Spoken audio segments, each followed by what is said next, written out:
Good evening. Welcome. Welcome, folks, to Mechanics Institute. My name is Alyssa Stone. I am the Senior Director of Programs and Community Engagement here at Mechanics Institute, and it's my pleasure to welcome you all. Many new faces and some familiar faces, but all theater lovers, right? Yes. And I know there are some Berkeley Rep subscribers in the house tonight, yes? Welcome, welcome. I'm very excited to welcome our two special guests this evening. Our program this evening is in collaboration with Berkeley Repertory Theatre, and we are very proud to begin this partnership. We have a representative from Berkeley Rep here this evening, Lindsay, who will be able to answer any questions you might have. If you have not already, we do have collateral for Mother Road in the back. And I encourage y'all to grab some, please, on your way out. For this evening's guests, there is a 20% off discount code for Berkeley Repertory Theatre tickets using the code MECHANICS20. So if you have not already gotten your tickets for the remainder of the season, you can use MECHANICS20 for a discount on Berkeley Rep's season tickets. For those who are less familiar with Mechanics Institute, we were founded in 1854, so we're celebrating our 170th anniversary this year. We're very proud of that. We are a historical landmark, arts and cultural center, gorgeous multi-story accessible library, world-renowned chess program. We're the oldest chess club in the United States, and events center.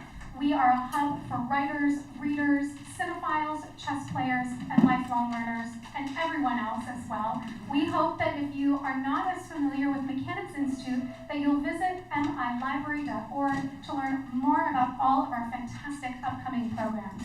We are a membership institution. That means people join us as members to help our community thrive. May I get a quick show of hands? Who is a member here this very evening? Wonderful. Thank you so much for your partnership. And for those who are here for the first time or are not yet or need to renew, I hope that you'll consider rejoining our Mechanics Institute community. We do have brochures all around the space as well.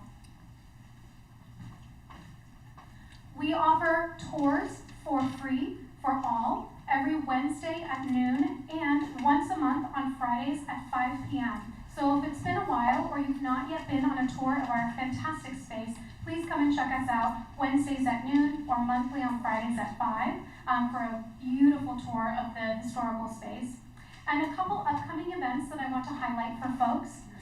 June, of course, kicks off Pride Month, and so we are very proud to welcome Annalee Newitz in conversation with KQED's Forum's Alexis Madrigal on Newitz's new book, Stories Are Weapons, and that's happening on June 13th. So I encourage you all to check that out. The week prior, on June 6th, we are welcoming Zach Rogo and Claudia Marseille for their two memoirs discussion, two memoirists in conversation. So we have a lot of really excellent programs coming up that I hope you will enjoy. We are going to host Q&A at the end of our talk this evening. We encourage questions and less so much comments. So if you'd like to start thinking about your question for our two guests, I encourage you to do so. And we'll bring a microphone around towards the end as well. And with that, I'm very proud to introduce our two honored guests. Author of over 20 plays, Octavio Solis is considered by many to be one of the most prominent Latino playwrights in America. His works include Mother Road, Hole in the Sky, Alicia's Miracle, Se llama Cristina, Ghosts of the River, Quixote, Lydia, The Pastures of Heaven, June in a Box, Lepe, Gibraltar, The Ballad of Pancho and Lucy, The Seven Visions of Encarnacion, took me a second, I almost tripped up, Bethlehem, El Otro, Man of the Flesh, Prospect, El Paso Blue, and La Posada Magica. I retired. I mean, really. Prolific, isn't he? His works have been mounted at the California Shakespeare Theatre, Mark Tapper Forum, Yale Repertory Theatre, and the Oregon Shakespeare Festival, and others, and of course, upcoming at Berkeley Rep. His collaborative works include Cloudlands with music by Adam Guan, Burning Dreams, co-written with Julia Herbert and Gina Leishman, and Shiner, written with Eric N. Solis is a Thornton Wilder Fellow for the MacDowell Colony, New Dramatists alum, and member of the Dramatists Guild. He is working on commissions for the Arena Stage, SF Playhouse, and South Coast Repertory Theatre. And director David Mendizábal is a director, designer, and associate artistic director at Berkeley Rep, where they directed Sanctuary City. David serves as a producing artistic leader of the Movement Theatre Company, winner of the 2019 Obie Award, and is a founding member of the Soul Project 2022 Obie. Directing credits include The Bandaged Place, Mushroom, Notes on Killing, and Don't Eat the Mangoes. David is a Princess Grace Award recipient, alumnus of Soho Rep Project No. 1, Ars Nova Vision Residency, Drama League Directors Project, Labyrinth Intensive Ensemble, LCT Directors Lab, Art Equity, NALAC, and TCG Leadership U. We could not be more excited to have these incredible artists here tonight, so please give a warm Mechanics and Berkeley Rep welcome to Octavio.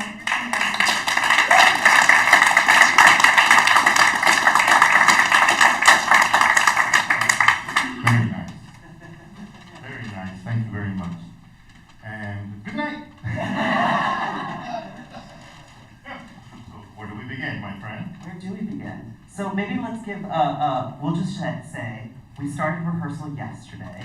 Yesterday was our very first read-through. We have some guests here who were in attendance, some docents, for our very first read-through with an amazing cast, incredible cast, mix of folks from the Bay Area, from New York, from Chicago, from Los Angeles.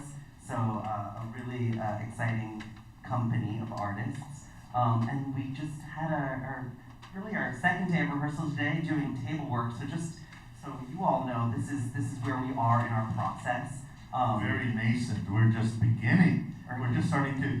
We're looking at the play again, and I wrote this like back in 2013, 2014, and it's like a brand new script all over again. In the mouths of this company, these actors, and in the hands of this visionary director.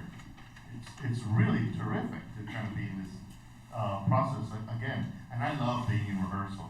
I miss it. I haven't done it in a couple of years.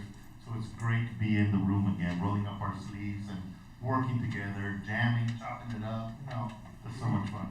Yeah, absolutely. And, prior to this process, obviously, Octavio, you had a world premiere production of this play. So this is not the world premiere. This is the second production, or second major production, I would say, but there have been other ones. And that was in 2019, 2020 at OSF in the Arena. And then between that and here, obviously the world shut down for a little bit. And then when we reached out to Octavio about interest in doing this play, the real question was, hey, are you interested in revisiting it? We'd love to do it, and is there anything that you'd like to tackle again? It's been several years. What do you want to work on? So I'm kind of curious, Octavio. We reached out to your agent, and then they reached out to you. What was that like? That moment of like, what do you want to do, and what does it mean to be coming to Berkeley to do the piece? Well, my agent permitted some productions with smaller companies that would be high profile in San Diego and in Santa Maria, California at PCPA.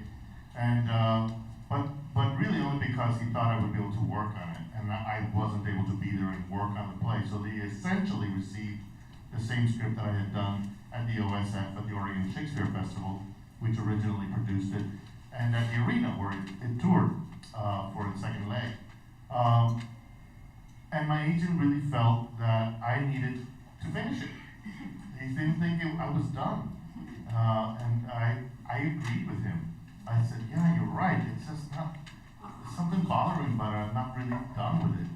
And I just didn't have, it's ironic because I had all the time in the world in the town that I now live in, just outside of Ashland, to work on the play, but I didn't have the opportunity to really investigate it in a deep way. And David offered that. And that's what my agent was waiting for. That's what he was waiting for. Somebody that would challenge me and bring me up to, bring me up to the standard that I had set for this play. And so we interrogated the play together. Once we agreed to do it, we actually sat in a room at the offices of the Berkeley Rep, and we read the play. The two of us, and in fact, so did Johanna, the artistic director. She also joined it. She couldn't stay away. We sat and had fun reading all the characters and reading it for flow, reading it for like things that just would jump out like a ingrown toenail or something, or hangnail, whatever you're used to. And then we take notes, and then I go away and rewrite and do some revisions. And they weren't global, they weren't huge, but they made a difference. They made a huge difference. It streamlined the play. It really punched up the moments that were really important, and it brought home the issues that I really wanted to embrace in the play, and in a very deep way. And it wouldn't have been possible without David in the room to help me. And in fact, I thought I was done. I brought the script, we printed it out, we're ready to go. I was going to sit back and chill. And as soon as we started hearing the play, I went, wait a minute. And we've made, just in the last 2 days, a few more little adjustments. And they feel really, really good. They feel sourced. They feel like it doesn't feel like I'm really going way out on a limb. They seem more like discoveries that were there all the time. I just didn't see them.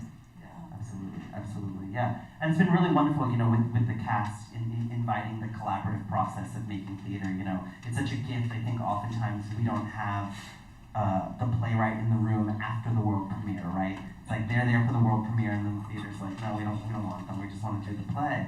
But with Berkeley and with Johanna, it's been very much about like, is there more? Is there more to interrogate? And having these incredible actors, led by Jim Carpenter, who many of you I'm sure have seen on stage, and another local actor, Emilio Garcia Sanchez, who's localish. He was born and raised in the Bay Area, currently lives in LA, but from the Bay Area, and seeing these two just incredible, from different generations, different backgrounds, and the rest of the company interrogate, ask questions, dig into the work.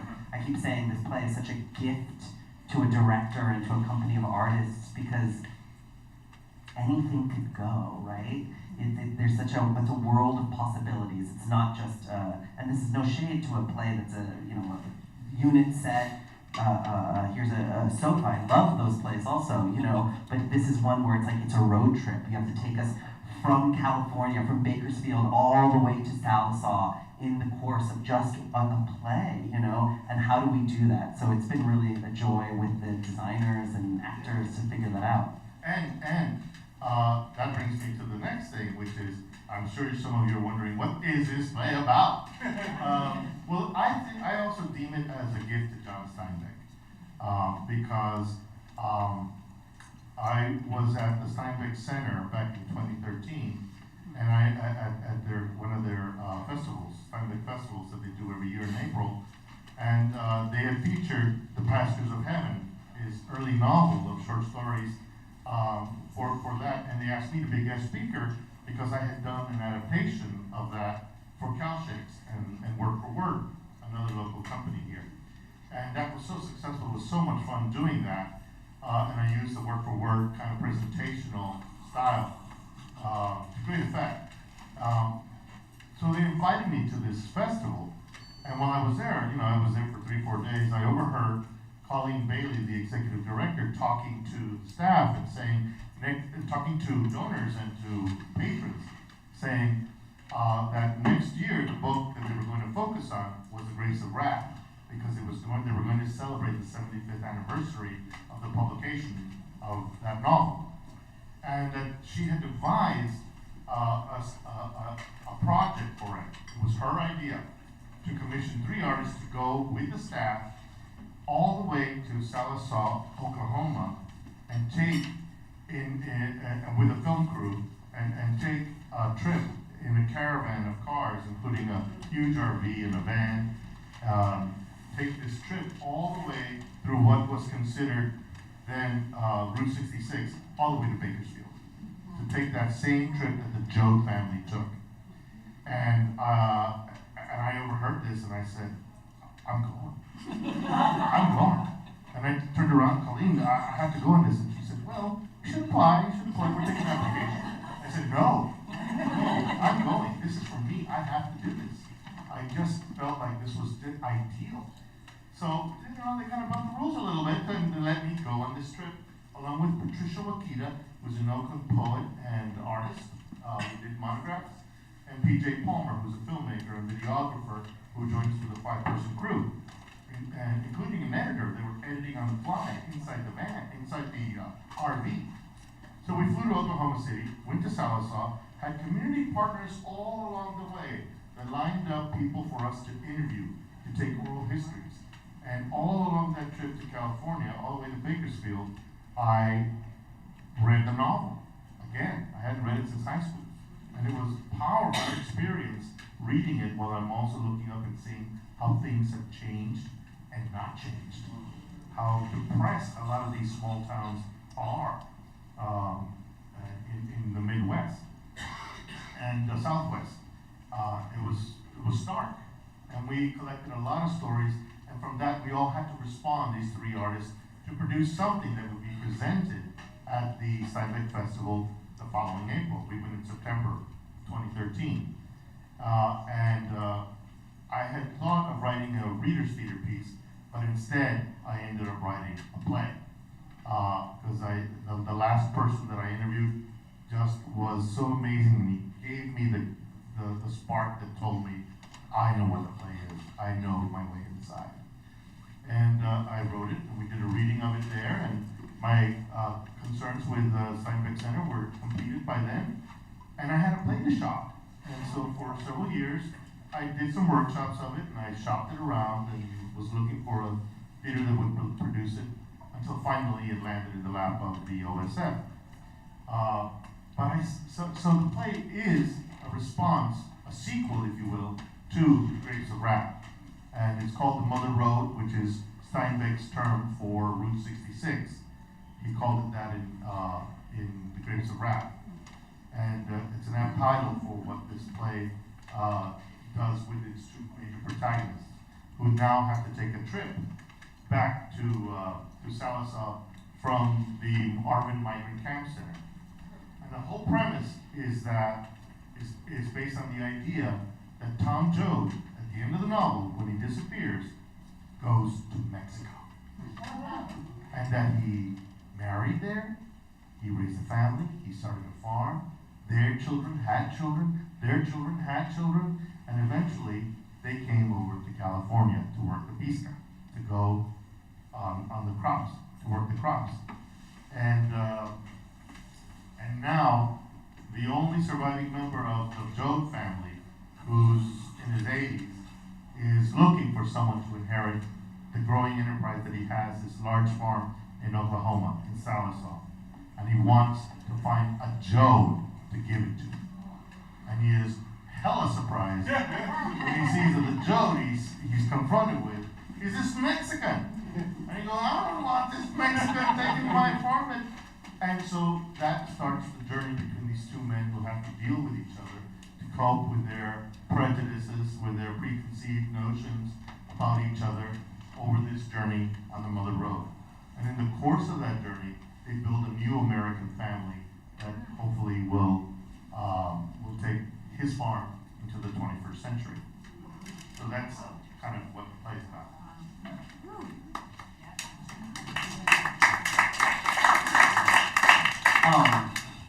I first heard the play in 2015, which I think was the first public reading of the play. After the Steinbeck Center reading? Yes. Yeah. So one of the first public readings, so in 2015 in Chicago, the Latinx Theater Commons hosted a Carnaval Festival of New Plays. And so it was a weekend-long festival of play readings held at DePaul. And I remember going in 2015 to see all of the plays and, you know, enjoyed them all, you know. And the last one, the final play of the festival was Mother Road. And I just remember the feeling of like, what? Like truly, like I was mildly delirious from the weekend of seeing plays. Like I didn't want to see another one. I was like, oh my God, it's long. Do you know what I mean? I was like, where are we going? It's a 2-act. And I remember going and just, it captured my imagination. It captured my heart.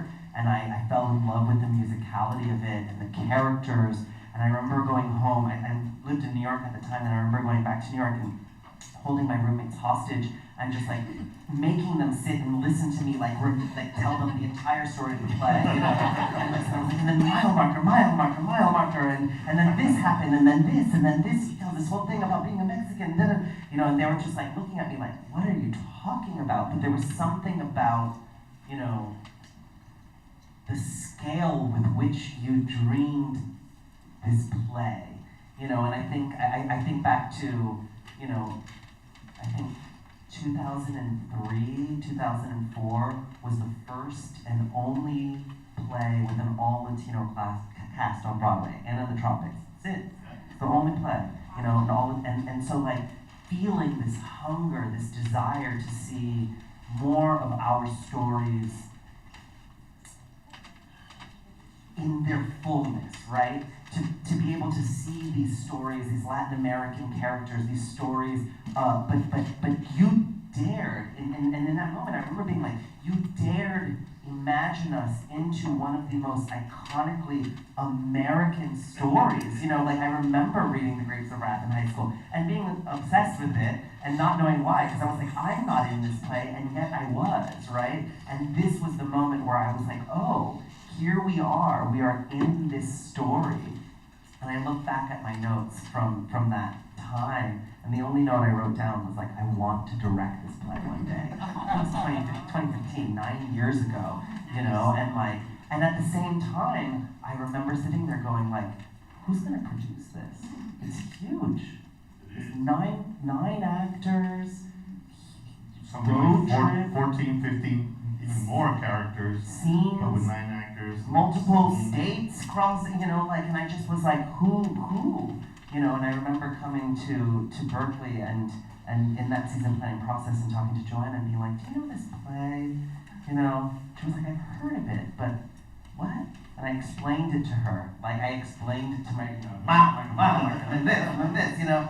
And so it's just been such a joy to get to jump into it and to tackle it with you, and 9 years later to still be dreaming about this play, and to now it's kind of wild to be like sitting there in the room with you, our first time collaborating, besides October when we read the play together, and to find a synergy of just feeling deeply trusted, I think, by you as an artist, and this team and this company, and it just feels like the moment, you know, a moment where I think this story, this California story, is really exciting to just hear and get into. Well, I wrote it with the idea that, you know, I've seen the work that Luis Valdez does at El Teatro Campesino, and I know that he could do a play out of the back of a pickup truck. And I said to myself, I want to write this play so you could do it with chairs. Just chairs and a floor, if you need to. If you got no budget, you can do it with that, and voices, actors. And that's what we did at the Steinbeck Center. And then, but you know, it's also built it's built hardy, so it can sustain a really big production budget, so that we can throw things, beautiful light, projections, beautiful sets coming on, and music and all that. It can bear that, but it should also be possible for somebody to do it with the barest of resources, because I wanted it to be available for those kinds of companies. And I've had a lot of calls from high schools, who've seen it and want to do it. Colleges who have been like sending me so many emails, and I just put them off. I said, wait till I'm done. Wait till I'm done. let me exhaust all the professional possibilities. You know, I have well, no, I don't have that dream anymore. I used to have a dream that, you know, my play is going to go to New York, Broadway, blah, blah, blah. And you know what? It never has happened. I've only had one production in New York. And I've been able to survive just fine without it. I'm fine. I'm doing really well on the West Coast. And I think that's part of my identity. That's part of why I get down out here. But another one of my plays, Quijote Nuevo, has had good fortune in being done in Connecticut, in Boston, and in Bethesda, which is the state of Maryland, right? Yeah. The Rock House. So it's been, so you know, there's hope. But I'm just concerned with like this community right now. This means so much to me to have this play on the stages of Berkeley Rep. Because I've lived here for 25 years, I couldn't crack it. I couldn't crack that nut. I still haven't been able to crack ACT. You know, I got the magic, intersections. Intersection was my home. I got Meridian Theater and San Jose Rep. You know, God rest his soul. And Eureka, also God rest his soul. And Shadowlight. I have little companies. But Berkeley Rep is like, you know, the pinnacle. It's like my friend will attest. Oscar Villalon, when he published some of my stories in Ziziba, and he asked me, will you read some of these at the inauguration of this issue at the Poetry Room at City Lights? I went, I have been to the mountaintop. I said, yes. Where Allen Ginsberg read, Howell, where, you know, all these wonderful poets read and continue to read. I said, now I can leave San Francisco. I'm done. I did it. It meant a big deal. And this also means a lot to bring this play home to my community.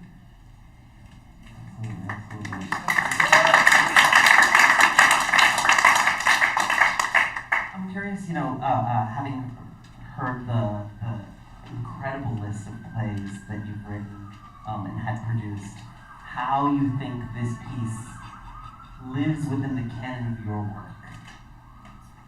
Well, it lives within the canon of my work stylistically. I more often than not write episodic plays. I'm schooled in the dramaturgy of Shakespeare, where it's a lot of a bare floor with characters coming on. The scene changes when the lights change, and the characters say, "Here we are at the fountain in Padua," and they're at the fountain in Padua, and then they walk off and they take that set with them, with just language. That's what I was schooled in, and so I write those kind of works, which makes people say my works are cinematic, but they're really just episodic in the same way that Elizabethan and those classical works are. And so it fits with those in that way. I've written the other kind of works too that are a unit set with a sofa. Everybody's got to have a sofa. The drama takes place on the sofa. But I love the works where I can tell a sprawling story. I'm a child of the desert, and I'm from El Paso. And to me, the desert, the landscape, is very meaningful to me. And I look to depict it, to create it in language or in any way I can on the stage, because it's almost a second character. It is the second character in a lot of my works. From El Otro to Dreamlandia, to Bethlehem. These are plays that cover territory, they cover space. But it also is, it's different from my other works in the sense that I'm directly responding to the society, to American society now, or I was then, and things have gotten even more polarized now. Things have gotten so polarized that we've stopped listening to each other, and we're all siloed and firmly encamped in our own places that we don't even hear our own selves. And I wanted to write a play that would be a response to that. That would be about two people and people in general teaching themselves to listen and to hear each other's trauma and to find healing in that. Because the play ultimately is about healing. It's about healing from past grievances, to just unload those grievances and let them go, in order to face the future. And so the play arose out of that need, which I think is also what Steinbeck was largely about. He's got such an identity. He also connected very much to the Mexican character. He spent a lot of time in Mexico. His novels and stories are filled with characters who are extremely colorful, who are of my background. And so there was a connection there that I found, was intrigued by. And I thought I could honor that as well, as a Latino, as a Mexican American, to say, well, now I'm taking the baton. So, it's not the first play that I have felt that I've collaborated with the writer, because I did the same with Don Quixote. I mean, I take on the big books. And I did that with Quixote Nuevo. I felt like I was collaborating with Cervantes and taking the baton from him and saying, well, now I'm going to take your story and illuminate it through the lens of an American Latino in this country. And I feel like I've done that with Graves of Wrath by presenting this kind of sequel that sort of feels like, okay, this is a continuation of that road trip. It's just going the other way. And so in that regard, it shares something in common with Cervantes and Shakespeare. Because I've also I've been part of the controversial project called Play On, where certain writers are commissioned to translate Shakespeare's plays into English without compromising the complexity of the language, but just making sure that everybody gets it, so that we don't get this glazed look in our eyes going, I have no idea what they just said, but it's really beautiful. I want them to get it. We want them all to get it. And I did that with Edward III. But I'm curious, David, about your approach in the room and how you create this wonderful energy with this company. Because I've never been in rehearsal with you, and I've only worked with you one-on-one. So I'm in awe of how you're doing this. How do you start that? How do you create that? Yeah, that's a great question. I think early on, when I was working as in rooms, I felt like I had to have all the answers, right? I felt like a director comes in and has all the answers, right? They know everything. And there was a lot of anxiety, and there was a lot of stress, and there was a lot of not showing any vulnerability, right? Like saying I don't know was the scariest thing, and I would never do it. And then one day I fully embraced, I'm gonna be the dumbest person in the room, actually. Or like, not dumbest, but I'm not gonna be the smartest person in the room. I'm actually going to rely on my collaborators, like we are taught that theater is this like collaborative act, this collaborative art, right? And I found myself being in conflict with that, and so I think really, through my work with the Movement Theater Company, who were running a collaborative leadership model, our artistic leadership team, it was really sort of embracing that. Like, what does that mean? What does that mean to not have to be the one to have the answers? To have the freedom to get to say, I don't know, let's dig into that more, So I like to think of my process as that of collective intelligence, right? We are all in it together, and we are all digging into this play, and I have my perspective that I bring to it, I have my impulses that I follow, but every single actor is going to get into the character in their own unique way and find things inside of it that I never will, because I'm not in those shoes. Every single designer is going to come up with an idea, and so actually part of the joy of making theater is not knowing, is getting to say, like, I don't know, I have this idea, I I think I want to try this, but I don't know. And then someone being like, oh, I see what you're saying, and going back to the script, where do you find it in the script? Where can we find the answers in the story? And that's, like the dramaturgy of that, of like going back to the play. Can you justify it in the play? Is it in the writing? As opposed to sort of slapping an idea on top. And I think from there, also recognizing a lot of the work, specifically the work that I found artists of color and queer artists and the artists that I was working with were putting on stage, a lot were trafficking in our trauma, right? In sort of mining our trauma. Right. And again, with this idea of like, how do we mine our trauma to find a collective healing, right? Yeah. And I was like, it's no fun working on a heavy play and everyone being sad, right? It's like, then you're just like, oh, it's so sad. And I was like, what if we try the opposite? What if we actually just all have fun, and create a really brave space where we can be joyful and we can ask questions, and there's no shame in asking a stupid question, because there is no such thing as a stupid question, right? You just ask the questions you need to ask. You dig into the things you need to dig in. You know that you can go to those, as an actor, you can go to those darker, heavier spaces, tap into those parts of yourself that you're going to share to an audience of so many people, and you know that on the other side of that, there's going to be a whole bunch of people just like cheering for you and there to hold you and bring you back out of it. And so a lot of that was working with intimacy directors and violence directors, and the work that they were showing me about how to tap in and tap out of a process. How do you create that container where it's like, okay, we're here, we're in rehearsal, we're going to dig into it, but we're also going to have fun, we're not going to lose ourselves in it fully.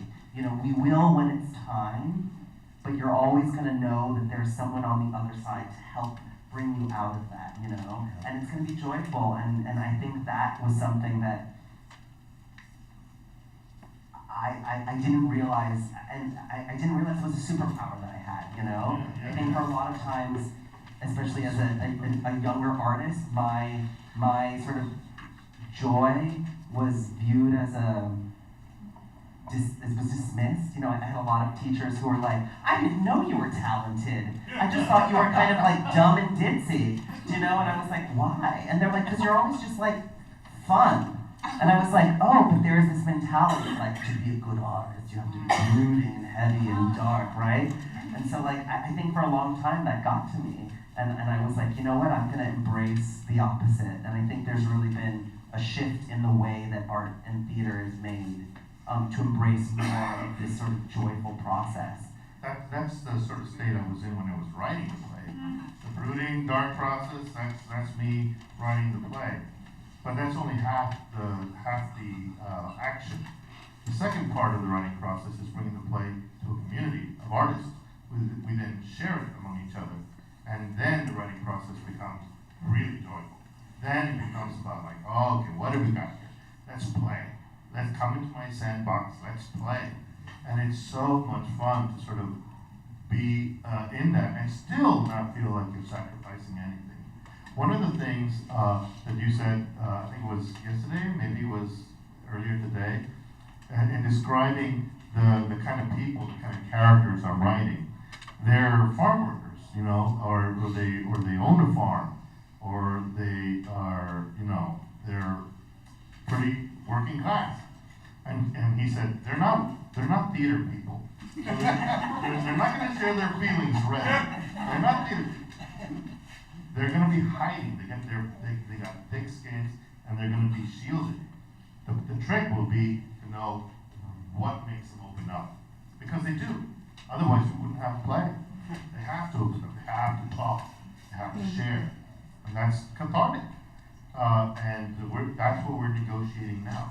We're going from landmine to landmine to landmine in that process to sort of get the characters to open up and share with each other and learn who they really are. Because at the start of the work, they're not seeing each other. They're yelling at each other, talking at each other, but they're not really seeing or listening to each other.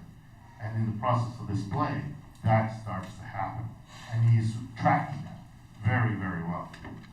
But again, to like the issue of not knowing everything, not having the answers to everything, Today there's a line, there's a moment where a character looks at young Martin. Old William looks at young Martin and says, "There, I see it.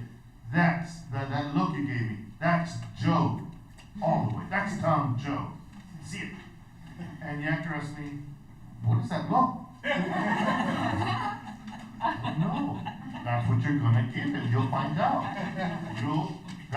That's kind of wonderful because it means the ball's in his court. He gets to write that in himself. The play is built this way, and really, plays should be built that way, so that they're open to the risk of, to the influence, to what the actor can bring to it, and other artists. You know, they built this gorgeous truck, and it was through his vision. It takes place a lot of the play takes place in a truck, but the truck is many things. And I've never seen so many hinges on a truck. And that's remarkable. It becomes so many different things in a really special and playful and theatrical way that just really bespeaks the talent and the contributions of those artists. And so they have to be honored. So I've gone out of my way already by day 2 to really get to know the people that are at least in the painting department, scene painting and props department, to get to know them. So anyway, it's been a really wonderful process. What else? Should we do some questions? Is that okay? We can absolutely open things up to Q&A. As we start to think about our questions and less so comments, I was hoping to pose the first question for y'all about what it's like to collaborate at Berkeley Rep Theatre. What has that process been like to be at a theater where you are both so familiar? How has it changed from working at other theaters, or bringing Mother Road from other theaters to Berkeley Rep now? Yeah, I will say, it's a little scary for me because I work there, right? And so like, when I did Sanctuary City, I did not work there. I opened the show and I left.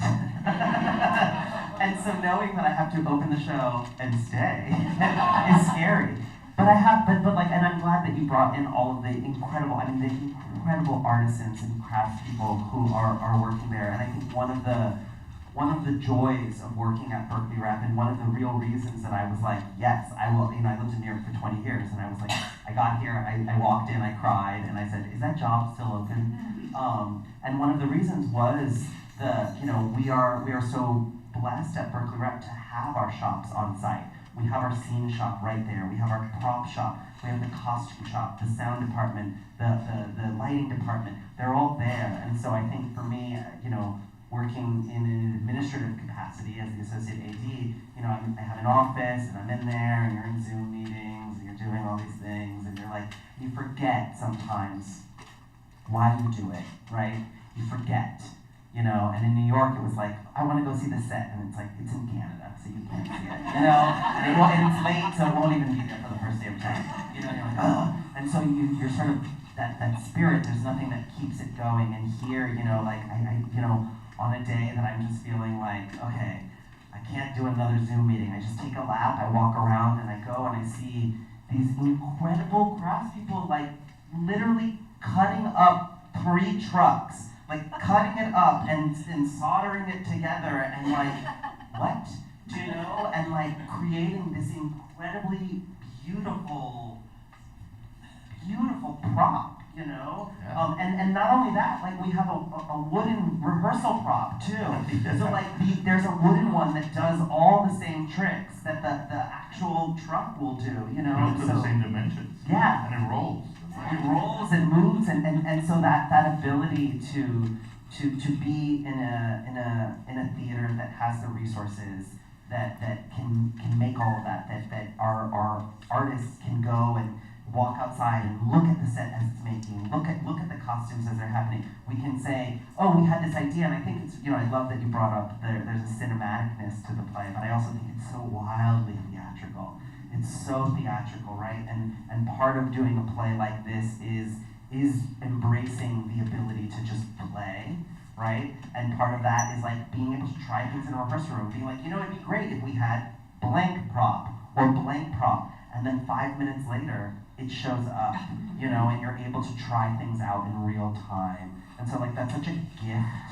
And I think on a play like this, it's such a gift. And we haven't even gotten on our feet. And I look around and there's so many toys to play with, you know, to explore. One of our values at Berkeley Rep is rigor, right? And I think about that as we get ready to go into our feet. The rigorous act of getting to dig in and play and try and experiment. And so, you know, as nervous as it is, because I would really like to leave after opening, like a week or so.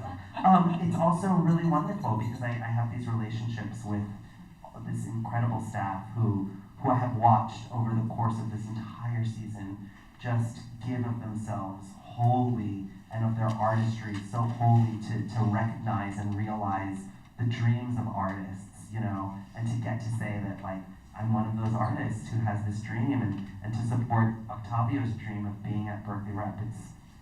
It's really incredible. For me, to answer your question, Alyssa, it's having so many Latino artists and actors in the room at Berkeley Rep and be welcomed and treated and respected like anyone else. To just have them, there's some of them who've never set foot in the theater, to have them there and to work under a Latino director with a Latino costume designer, a Latina set designer, and a Latino sound designer,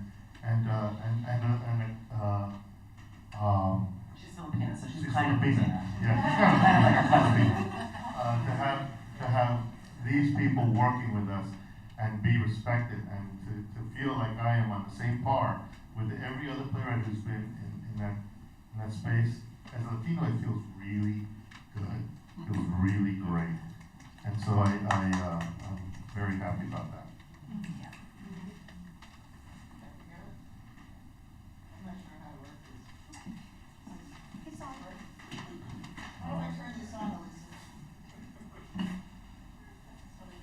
All right, can you hear me?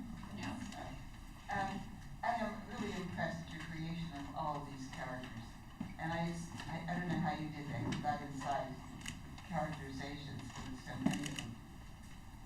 But Tom Joad is the only Joad, right? Old Tom Joad. The others are other people of your imagination. Oh, Tom Joad isn't in the play. He's already dead. He's already dead. It's Martín, his distant relative, That's his right. descendant. Okay. All right. Martín. So you had to make that up as well. Oh yeah. Yeah. Well, I didn't really. He's what I imagined Tom, that the descendants of Tom would be. Yes. I use the novel as a kind of palimpsest. Yes. To sort of see, you could lay it on my play over it and see the grapes of wrath through it. The only text that that is directly from the novel is the note that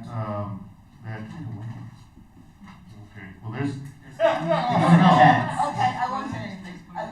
There's a note that Tom Joad made. Okay, I had a little part addition to that question that would include you. What happens when the creation of these characters is in conflict with what the director perceives they should behave or say, or the inflections or whatever? How do you reconcile that? Well, that's what our meetings before are about. Okay. We meet, we talk, we read the play, we get a general sense of what the characters are, who they are. And it's up to him and his casting director to bring the people that we're going to see. But you have the actors too and their input, right? Yeah, I mean, it was a complicated thing, and then I'll give up the mic. Yeah, it was Thank a you really for this wonderful presentation. Yeah, it was a really wonderful casting process. You know, we had a New York-based casting director, Taylor Williams, and as Octavio said, we had many conversations. We had the opportunity to actually, the both of us, read the play. And I used to assist Trip Coleman, who's a director who directed Cult of Love this season. Amazing director, and one of the great pieces of advice that he had given me me was like, if you ever get the chance, have the playwright read the play out loud to you. You will learn so much. And I was like, really? And then we did it with Octavio. And then honestly, after that, I did it again with another playwright. I was like, let's read the play out loud together. And she was like, why? And it's so helpful because in that case, I get to hear, as the director, I get to hear, especially the chorus. I was like, you read the chorus. Because I was like, I wanted to hear, what do you hear? What's the pattern? What's the rhythm? What did you know, I can infer so much off the page, right? There's so much information, but there's still a lot left to be, you know, to the imagination. So I learned a lot hearing it. And then even in the casting process, you know, we had really rigorous conversations. Like, there were actors that I was like, I love this actor so much. And Octavio was like, really? And I was like, yes. And he was like, talk to me why? And I was like, here's why. And he was like, okay. And I was like, talk to me why you're not necessarily seeing it on this actor, right? And then he gave me some feedback, and then I was like, okay, let me go back and let me rewatch. And so there were a lot of moments of that early, deep collaboration, you know? And then there were actors where I was like, no, Octavio, like, this is who I see. And you were like, yeah? And I was like, yeah. And he was like, okay, let me go back and look at it. And you go back, and he was like, okay, I see it now. I see it. And so a lot of that is talking about that. And then obviously when the actors come in, I think, you know, both of us and the play that you've written, you know, in a lot of ways it's a blueprint, right? It's beautiful literature on the page, but what makes it a play are actors coming in to breathe life into those characters. And so I think, you know, we learn a lot and encourage them to try things. And there are some things that are like, that's a great idea in a different version of this play, right? And even today, like, we ended on a scene that they read, and I was like, cool, you know, and I was like, maybe not so emo, right? You know? No Vampire Weekend. Yeah. You know, and I think, you know, they ask great questions. You know, I think that's the gift of working with like incredibly wonderful professional actors, is they're asking great questions. Even after the initial read, which, you know, I was like, oh, it's good, a little sentimental, you know, like a little, you know, and like even the questions they were asking, you know, they learn a lot every time they go through it. You know, they come in with their preconceived notions, having read it in their own head, but even several of them were like, oh my gosh, hearing this play with 9 voices is very different than hearing it with my voice in every single role. You know, so it's a collaboration, and a lot of times it's asking like, what brought you to that choice? And then they tell you why, and you're like, awesome. Can I give you a note? What if you try this? You know, and so far, day 2, it's been really wonderful. For me, it's like, honor the language, don't be precious with it. Don't be precious. Don't treat it like poetry. Just, you know, use it. It's there for you to chew on, play with, chew it. So, Mr. Solis, you had described that you were really happy at Berkeley Rep. Closer. You were happy at Berkeley Rep that the people you're collaborating with are Latino. How do you find that you can drive that in the audience? If California is more than 30% Latino, looking out at the audience here today, and what do you see when you go to the theater? How do you get more Latino people to go to the theater? Well, you know, first you write the plays. You write the plays and you have the actors, and you know, that's what I've been very proud that in all my plays I've been able to give Latino actors of my background work. They work, and now they don't need me. They're like got careers, and some of them are on TV and all that. That's great. Yeah, it's, you know, some of it I can do. I can get the word out through events like this, but I can also, you know, it's also the responsibility of the company, because I, you know, often I don't live in the town where the play is being done. It's up to them to use me, and I'm there all the time saying, use me, get me on radio, send me out there, get me in the community, get me to get people, so that I can get the word out and bring them into the theater. I think that's part of my task too. I guess I could be lazy, but I just say, no, it's all you gotta do it. But I insist on it, because it's not gonna happen if I just sort of sit back. It requires all of us. So that's part of it. Yeah. Part of my job at Berkeley Rep as the associate AD is I run our In Dialogue initiative. and I work closely with Lindsay, our audience development manager. And In Dialogue is a new programmatic initiative that places the capacity of our theater-making skills and resources in service of community. And so with that, it's been about building meaningful partnerships. I think historically in the theater, and not just Berkeley Rep, but across the boards, it's like, we'll only talk to those community members when we're doing that play, right? And so I think with In Dialogue, what we've been really doing is try to build meaningful long-term relationships. So we've got long-term relationships with Afro-Urban Society, with Segorte Land Trust. We've been doing a year-long project with the East Bay Sanctuary Covenant and our School of Theater. And so with that, we've been doing these workshops, storytelling workshops. And so actually during the course of Mother Road, the Mayan Voices and East Bay Sanctuary Covenant will be presenting their storytelling workshops alongside the show. And so, I think it's a slow and steady and intentional relationship building. I think as Octavio said, first is like writing the play, presenting the work.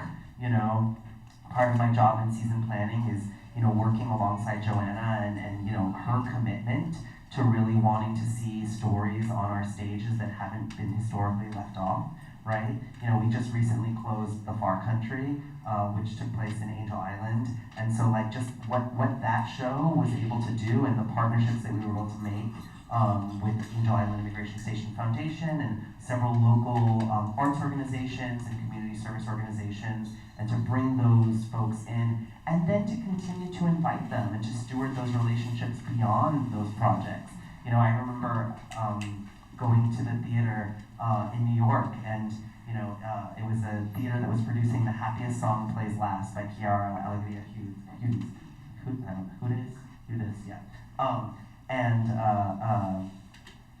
They were also producing The Last 5 Years that season. And I only got invited to see The Happiest Song Plays Last. And I love musicals. And I really wanted to get invited to see The Last 5 Years, right? I was like, I want to see that one too. And so I think that's the other thing, is like, how do we as an institution also not silo communities to like, this is the only work that you're gonna like, while also recognizing that this is the work that you're gonna feel seen in, and how is this the intro to getting you here to the organization? And then simultaneously, how do we go outside of our organization into the communities? So that's been a lot of the work, is like, how do I, with In Dialogue, make these partnerships, but then also go to events, activate the community, go there. And little by little, we've been seeing the change, that we've been wanting to see, but it's an ongoing relationship building. Yeah. We're gonna take 2 more questions and then start to wrap up. So Octavio, so we saw the play in 2019 in Ashland, and I felt it was complete as a play. But now you're saying, no, it wasn't really finished.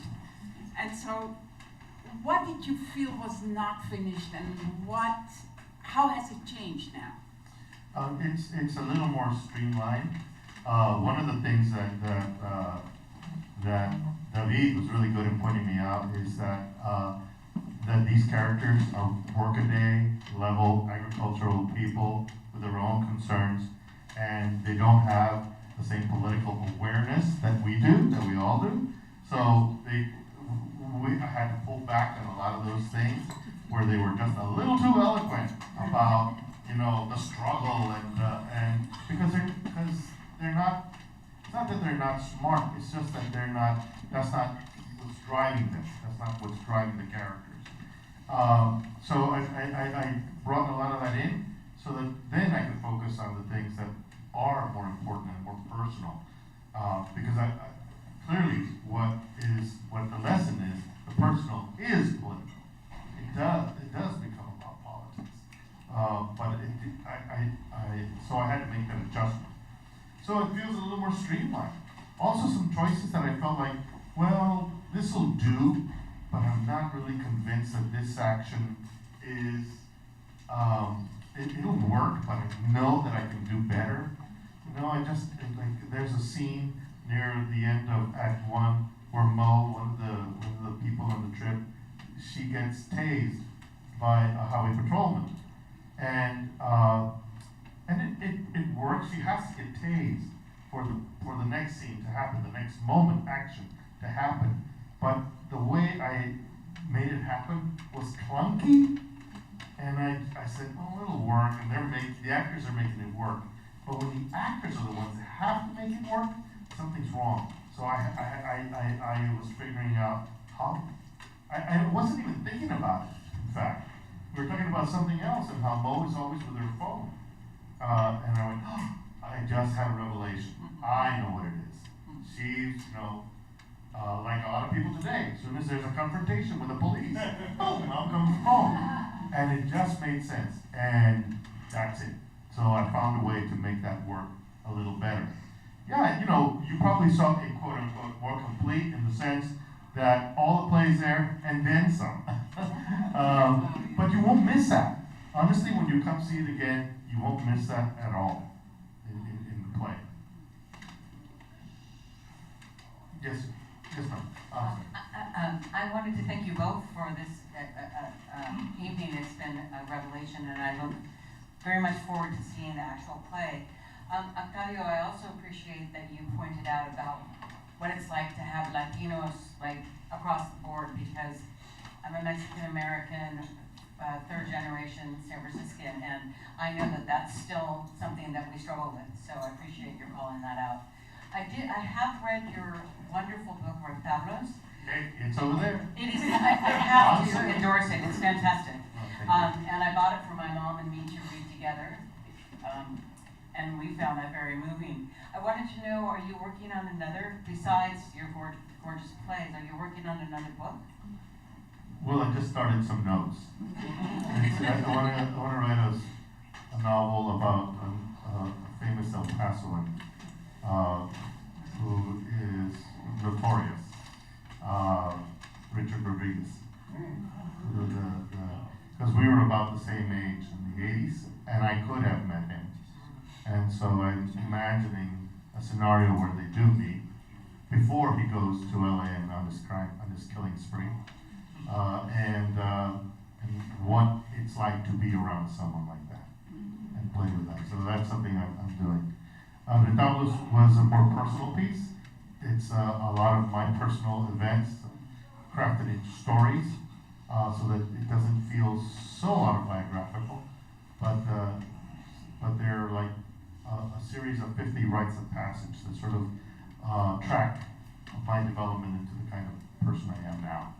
So I thought, well, maybe people from El Paso in those days, from the 50s, 60s, 70s, will get it. But I found that no, people get it on every level. And in fact, not only Latinos, but everybody's getting it. So I'm very pleased to say that it's still selling really well. And I'm very proud to have City Lights Press publish it. We are going to take just one more that I'm going to sneak in because it's our colleague Nico Chen. And then I do encourage folks to pick up Retablos, Octavio Solis' book. We also have all of our Berkeley Rep material. And then stick around for a little bit, continue to enjoy, connect, talk, and we'll take our last question from Nico. Thank you for being here. I'm looking forward to seeing the play, but I want to move back to the source material. I want to go back to the source material of Grapes of Wrath. I know that there's well, the bulk of the book is very plot-driven, but there's also these interstitial chapters which are gorgeous and poetic. How are you integrating that poeticism of the original text to inspire this play? I'm glad you asked that, because I have not ignored those. I love those interstitial chapters that are about the larger picture, I have them there as places where the chorus drives the story, drives the bus, so to speak, and they present images of or deal with things like what it's like to stay in a motel on the road, what it's like to drive for hours and not see anybody, or not relate to anybody, and then you see someone in another car and you connect with that person looks miserable, like what's that story of the person in the car next to you?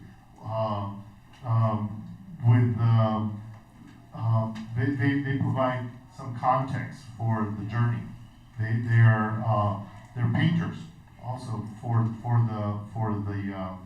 the play. They kind of help create the pictures in a way, because we can't go on a road trip together and show you all these, I guess you could show them to you as film, the background of where they're going. But I don't like that. I'm doing it through language. I'm doing it through poetry. And I'd rather have them say it and then you evoke it in your mind. So that's how the chorus is functioning. And then when they're done, we go to the personal story between these two men. In the same way that when those interstitial chapters are done, where you see the global, trek of all these Oklahomas going to California, how you see them, you break away from that to the very personal story of the Joad family. I do something very different, though, that is a kind of a mirror image of what the Joad family, what happens to the Joad family in The Grapes of Wrath. I noticed very, very early on that when they leave, it's a huge clan. Grandma, Grandpa, Jim, the preacher's with them, Tom and his brother, and his dad, his mom, Rosa Sharn and her husband, all these people, the family dog is going there. Rosa Sharn's pregnant, all these things are happening as they're going on this journey. Right at the outset, Grandpa dies. No, actually I think it's Grandma dies first. Then Grandpa gets buried on the side of the road. The dog gets run over. One of the brothers just wanders off near Needles, California. The husband of Rosa Sharn wants to work radio. He doesn't want to be a picker. He disappears. Just abandons the family. Jim gets killed. Rosa Sharn has a stillbirth. The family is completely disintegrated, and the ultimate thing is that Tom, the hero of the story, has to leave the family, and he disappears too. He has to, because he's a wanted man. I do the reverse. I start with two people and slowly build a family by taking on another person, and then another person, and then another person, and even the dead we bring along for the ride. So we build a new American family for this farm that requires a change in the vision for the future of this country to succeed. But it does mean that a baton has to be passed from old William Joad, to Tomás Jodes. That's his name, Tomás Jodes. No Jodes, right? This has been an incredible discussion. Could we have a fabulous round of applause for David and Octavio?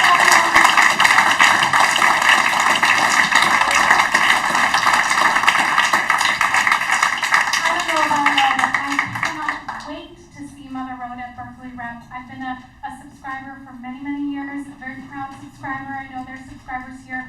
Please make sure you pick up one of these gorgeous postcards. Even if you won't make it to the show, just grab this so that your imagination will run wild with the story. And we hope that you will stick around, chat for a little bit, grab one of Octavio Solis' books. Please feel free to come up and speak with David and Octavio, and we'll start to build our beautiful community of theater lovers and theater goers here at Mechanics Institute as well.